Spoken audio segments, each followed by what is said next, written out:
اللہ کی کروڑوں رحمتیں ہوئے سارے لائی ظہیر، او ہمارے دوست، اللہ کی کروڑوں رحمتیں ہوں، پتہ نہیں تیری کون سی ادا رب العالمین کو پسند آ گئی۔ اور میرا حسن ظن یہ ہے کہ شاید حضور کی ختم نبوت کی حفاظت کے لیے تیری جدوجہد اور اللہ کی توحید کی اشاعت میں تیری کوششیں اللہ کو اتنی پسند آ گئی ہے کہ تو شکست کھا کے بھی جیت گیا، تو مر کے بھی زندہ ہو گیا۔ یہ مخلصین کی جگہ ہے، منافقین کی نہیں۔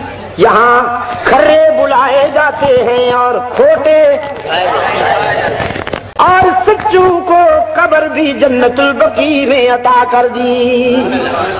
یہ اعلان کیا، سنو، نہ میرے رب کا کوئی شریک، نہ میرے رب کی صفات کا کوئی شریک۔ جس نے کہا تھا اسی طرح نہ میرے مصطفیٰ کا کوئی شریک، نہ اس کے اوصاف کا کوئی شریک۔ لوگوں، ہمارا ساتھ وہ دے جو محمد کی نبوت کے لیے چھاتیاں گولیوں کے سامنے کھڑا ہے۔